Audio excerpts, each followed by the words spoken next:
What if you had just 2 days to experience the heart of northern Poland? In this journey, we're diving into one of the country's most beautiful regions. Starting in Gdansk, a city shaped by the sea and built on centuries of stories. Walk through colorful streets where merchants once traded Baltic amber, where shipyards changed the course of history, and where every riverfront view feels like a postcard. Then we leave the coast behind and head inland, to Malbork Castle, a massive fortress of red brick, the largest castle in the world, standing tall since the age of medieval knights. These walls have seen battles, ambition, and legends carved into stone. From riverside sunsets to towering castles, from seaside calm to medieval power, this is history, culture, and adventure, all in one unforgettable short trip. So come along and discover Gdansk and Malbork in just 2 epic days. This city was rebuilt from ruins, shaped by the sea, and filled with stories you've probably never heard. For the next 2 days, we're exploring Gdansk. From medieval streets to Baltic beaches, hidden food spots to powerful history, this is Gdansk in 2 days. If you're planning a trip to Poland or just love discovering beautiful European cities, this city should be on your list. Gdansk was almost completely destroyed during World War II, but what you see today is a stunning reconstruction, rebuilt stone by stone. Day 1 in Gdansk starts with a deep dive into the city's beautiful old town. Give yourself about 3 to 4 hours to wander through the historic streets. You'll enter through the Golden Gate, stroll down the vibrant Long Market, and stop by landmarks like the Neptune Fountain and Artist Court. Don't miss St. Mary's Church. If you're up for it, climbing the tower gives you an amazing view over the city. Long Market itself is lined with colorful merchant houses and charming cafés. A perfect place to soak in the atmosphere and imagine the bustling trade that once took place here. Right here on this pedestrian bridge over the river, you'll find thousands of colorful padlocks or love locks, left by couples from all over the world. It's a simple but beautiful tradition. Lovers attach a lock to the bridge's railings and toss the key into the water, symbolizing an unbreakable bond. This spot offers not just romance, but also stunning views of Gdansk's waterfront, the medieval crane, and the vibrant old town beyond. Whether you're visiting with someone special or just soaking in the atmosphere, the Love Lock Bridge is a must-see part of Gdansk's charm. Walking through Gdansk streets is like stepping into a living history book, but there's so much more than just the famous Long Market. As you wander, you'll find narrow cobblestone alleys tucked between colorful merchant houses, each with their own stories. Look up and you'll spot intricate signs and carved details that hint at centuries of trade and craftsmanship. Turn a corner, and you might stumble on a quiet courtyard or a cozy cafe buzzing with locals. Street art pops up here and there, adding a modern twist to the medieval backdrop. The mix of Gothic, Renaissance, and Baroque architecture creates a unique vibe you won't find anywhere else. Every step reveals something new: a hidden chapel, a quaint shop, or a peaceful spot by the river. Exploring these streets at your own pace is one of the best ways to truly feel the heart of Gdansk. Finish this part of the day with a coffee or light lunch at one of the charming cafes here before heading out.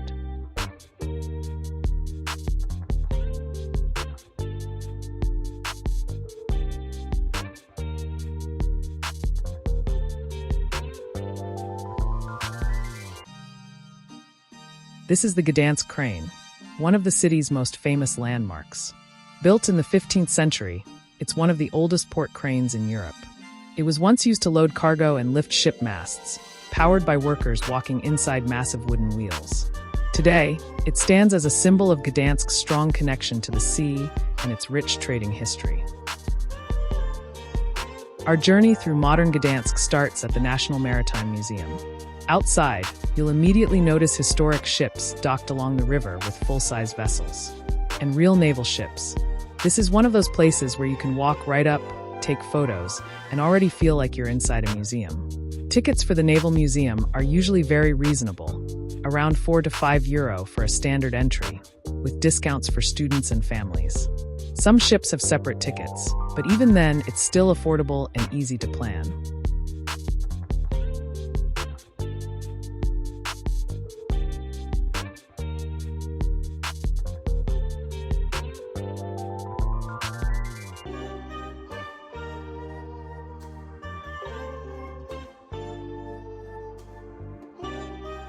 One of the best ways to see Gdansk is by the river cruise. The boat has that classic, old-style look, wooden details, open seating, and just enough charm to feel special without being touristy. You can sit back, grab your camera, and just enjoy the ride. On one side, you've got colorful waterfront buildings lining the river, cafés, restaurants, and people walking.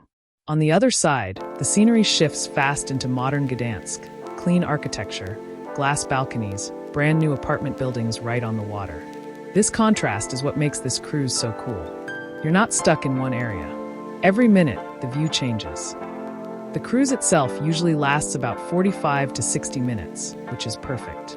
Long enough to see a lot, short enough to stay interested the whole way. A standard river cruise like this typically costs around 10 to 15 euros, which honestly feels like great value for what you get, especially compared to city tours or museums.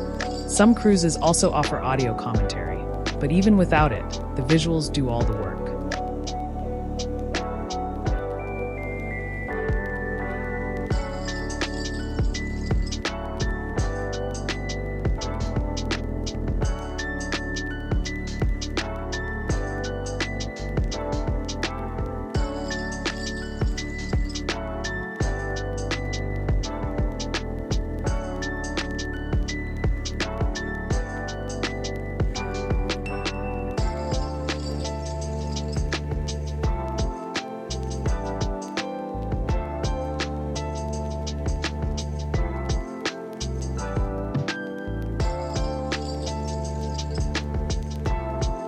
Another option to see the city, and not only is the Westerplatte cruise.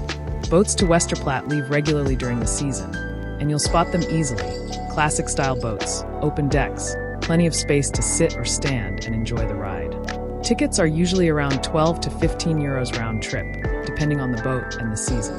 The cruise takes about 45 minutes one way, and are multiple cruises scheduled if you would like to take the time and explore where the Second World War started.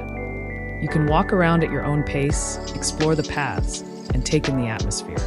Even if you're not deeply into history, it's still a nice place to slow down, breathe, and enjoy the coastal setting. Plan to spend about 1 to 1.5 hours here. That's enough time to walk around comfortably and still catch a return boat without rushing. Westerplatte, one of the most important historical sites in Poland, is a national symbol of courage, resistance, and the refusal to surrender, even in impossible circumstances.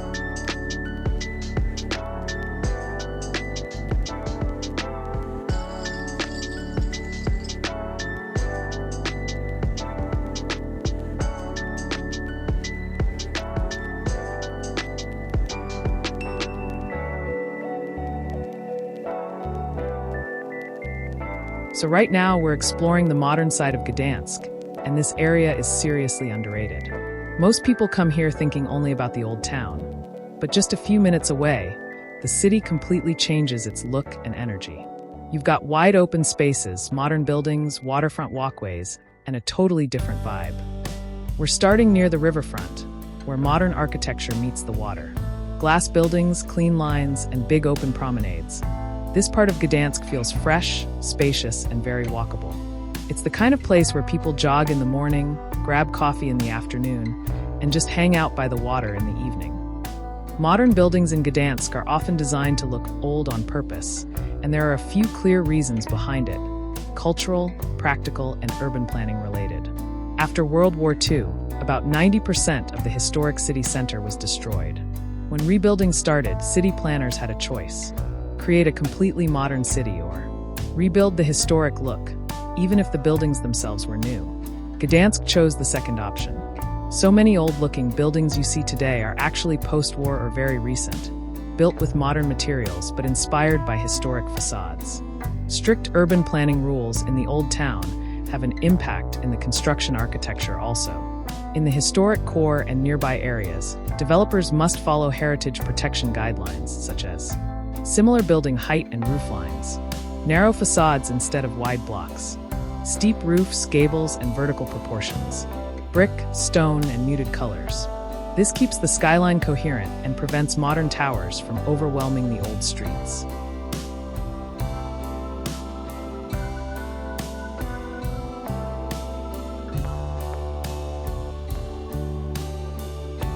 Gdansk is one of Poland's top tourist cities. Visitors expect to see charming streets with historic atmosphere and walkable, photogenic spaces.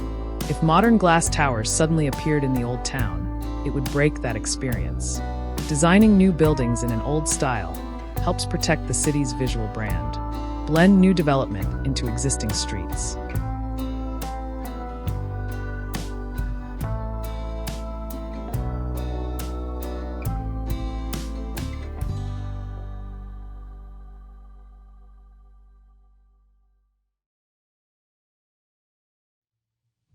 Modern buildings in Gdansk follow the old style because the city rebuilds identity, not just structures.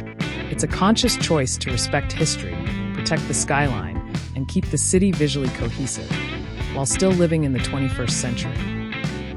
Gdansk is known as the world capital of amber, but its most breathtaking amber treasure isn't in a museum.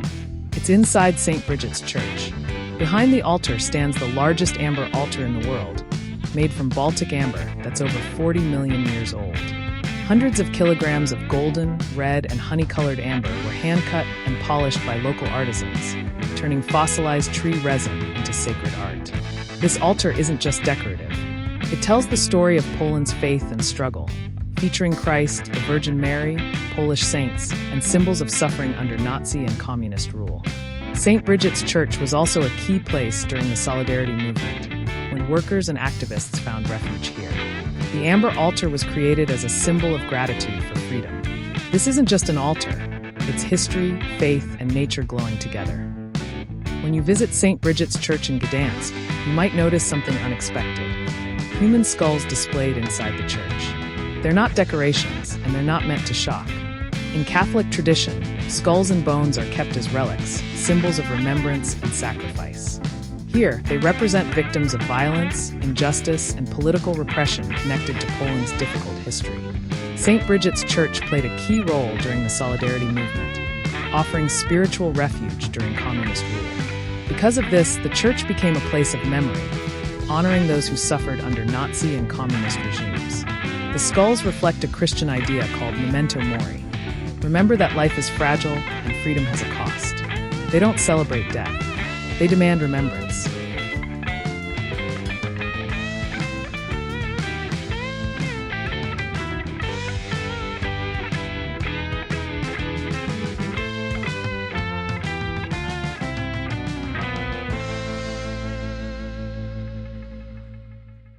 Standing proudly in the heart of Gdansk's old town, St. Mary's Church is one of the largest brick churches in the world and a true symbol of the city's rich history. Construction began in the 14th century, around 1343, as the city was growing rapidly thanks to trade in the Hanseatic League. What makes St. Mary's unique is its incredible size. The church stretches over 100 meters long and can hold up to 25,000 people inside. Its towering brick walls and soaring Gothic architecture have dominated the skyline for centuries. Over the years, the church witnessed many turbulent times. It survived fires, wars, and occupations, including heavy damage during World War II, when much of Gdansk was bombed. The church's interior and priceless art were badly damaged, but locals worked tirelessly to restore it after the war. You can climb the tower of St. Mary's Church, stunning panoramic views of the city's red rooftops and harbor, but be prepared for a significant physical challenge. It involves climbing around 405 steps, often on narrow, steep, and sometimes uneven spiral staircases, with a small fee for entry. Gdansk Główny, the city's main train station and one of its architectural gems. Originally built when Gdansk was known as Danzig and part of the German Empire. During World War II, the station, like much of Gdansk, suffered damage, but it was carefully restored in the decades after. Today, it still serves as a hub connecting Gdansk with Poland and Europe. Hidden just outside Gdansk's old town lies a medieval gem, a cathedral with centuries of history, an astonishing organ, and a tranquil park. Welcome to Oliwa Cathedral. Getting to Oliwa from Gdansk city center is easy. You can go by train from Gdansk Central Station to Gdansk Oliwa, a 15 minutes trip and quite affordable. This is the option we also choose. Alternatively, hop on a tram like Line 6 or a bus towards Oliwa 110, typically 20 to 30 minutes from the main station. If you have a good fitness level, you can also go by bike or walk there. Once in the Oliwa district, it's a short 5 to 10 minute walk through leafy streets to the cathedral. You can shorten the walk through the park. Founded as part of a Cistercian abbey in the 12th century under Pomeranian Prince Sambor, the church grew over centuries into the Archcathedral Basilica of the Holy Trinity you see today. At about 107 meters, Oliwa Cathedral holds a rare title, the longest church ever built by the Cistercian order. Oliwa Cathedral suffered 2 major fires in the Middle Ages, in the 14th and 16th centuries.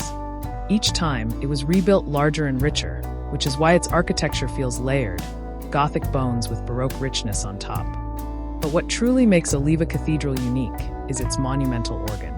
Built mainly in the 18th century by Johann Wilhelm Wolff, the organ has thousands of pipes and is famous for its moving Baroque figures, angels, stars, and bells that animate during performances.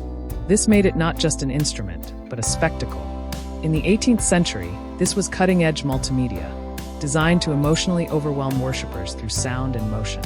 Think of it as Baroque special effects.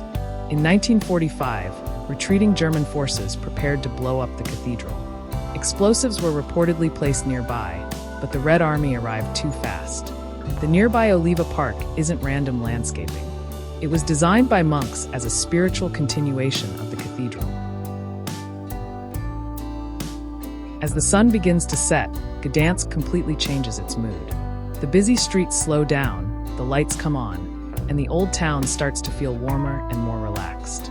This is one of the best times to explore the city, especially if food is on your mind. Whether you're in the mood for something traditional or modern, Gdansk has plenty of great options. One of the most popular places to eat in the evening, and for a good reason, is Mandu. If you ask locals where to eat pierogi in Gdansk, Mandu is almost always the first answer. This place is known for serving some of the best dumplings in the city, made fresh every day. At Mandu, pierogi aren't just a quick meal, they're an experience. You'll find classic fillings like meat, potatoes and cheese, or sauerkraut and mushrooms, but also more creative options, including duck, lamb, or even sweet pierogi for dessert. Everything is handmade, and you can really taste the difference. The portions are generous, the flavors are comforting, and it's the kind of food that's perfect after a long day of walking. Because it's so popular, there's often a short wait in the evening, but it's absolutely worth it. The atmosphere inside is cozy and lively, with a mix of tourists and locals, which is always a good sign. This is the kind of place where you slow down, enjoy your meal, and feel connected to Polish food culture.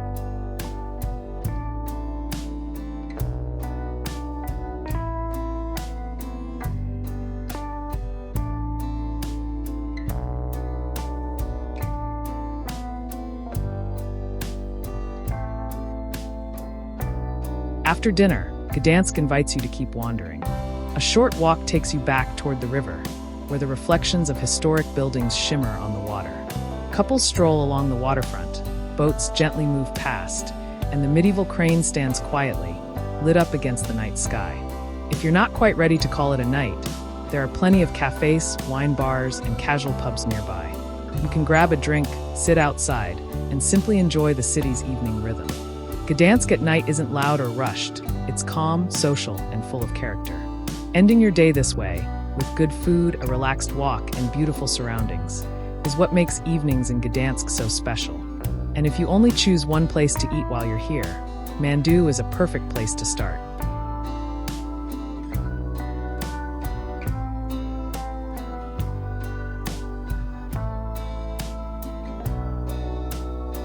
The next day, we planned a trip to Malbork Castle, the largest brick castle in the world. We traveled by train, and the journey can take anywhere from 35 minutes to 1 hour and 20 minutes, depending on the train you choose. Built in the 13th century by the Teutonic Knights, this fortress was once a powerful stronghold and the capital of their order. What's amazing is the scale. It covers over 21 hectares with thick walls, towering gates, and winding courtyards. Walking here feels like stepping back into a real-life fairy tale. Inside, you'll find grand halls, a stunning chapel, and beautifully preserved medieval rooms. Every corner tells a story of knights, battles, and medieval life. After centuries of wear, damage from wars, and natural decay, Malbork Castle has undergone extensive reconstruction to restore its original grandeur. The most significant destruction occurred during World War II, when heavy bombing severely damaged large parts of the castle.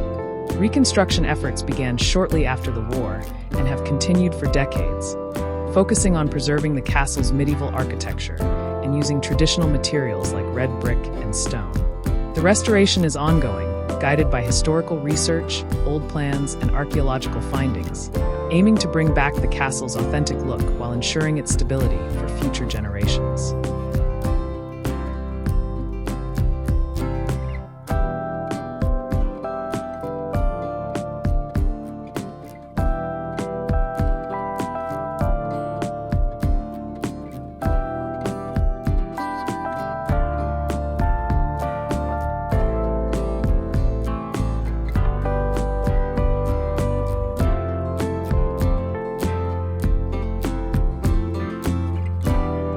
After returning from the castle, we went to Sopot. In this resort, there is the longest wooden pier in Europe, stretching over 500 meters straight into the Baltic Sea. There's a small entrance fee to access the pier, usually around €2.50, depending on the season. In spring, for example, the entry was free of charge, while in August we had to pay the fee. From the pier, you get one of the best panoramas in the area. On one side, the Sopot beach, wide and sandy. On the other, the open Baltic Sea and the port. The Baltic beach in Gdansk has soft, light-colored sand and wide open space, perfect for long walks and relaxing by the sea. The weather is usually mild and breezy, with warm summers, cooler water, and changing skies that give the coast a fresh, clean feel. In August, for example, we're only 19 degrees Celsius, while the rest of Europe had 40 degrees temperatures. Right next to Sopot's famous pier, there's another spot that's easy to miss, but definitely worth checking out, the Sopot port and marina. This isn't a big commercial harbor. It's a small, modern marina designed for leisure, sailing, and enjoying the seaside atmosphere. And honestly, that's what makes it so nice. The marina sits right by the beach and the pier, which means everything here feels open and connected. You've got boats gently rocking in the water, the Baltic Sea stretching out ahead, and the resort town just steps away behind you. Most of the boats here are private yachts, sailboats, and small motorboats. Nothing loud or industrial, just clean docks, calm water, and that relaxed coastal feeling. Walking along the marina is easy and enjoyable. Wide paths, open views, and plenty of places to stop and look out over the water. It's a great spot for photos, especially when the light hits the boats and the pier in the background. One of the coolest things about Sopot Port is the contrast. On one side, you've got the iconic wooden pier, long, historic, and full of movement. On the other, sleek modern boats and marina infrastructure. Old seaside charm meets modern coastal lifestyle. This area is especially nice in the early morning or evening. Mornings feel quiet and fresh, with soft light and fewer people. Evenings bring warmer colors, reflections on the water, and a more romantic vibe. There are also cafés and restaurants nearby, so it's easy to grab a drink and just enjoy the view. You don't need a plan here, just walk, sit, and relax. If you're visiting Sopot for the beach or the pier, adding the marina takes almost no extra effort, but it really rounds out the experience. It shows another side of the town, calmer, cleaner, and very much focused on quality of life. So while Sopot is famous for its beach and nightlife, the port and marina are where you go to slow things down and enjoy the Baltic Sea at its most peaceful.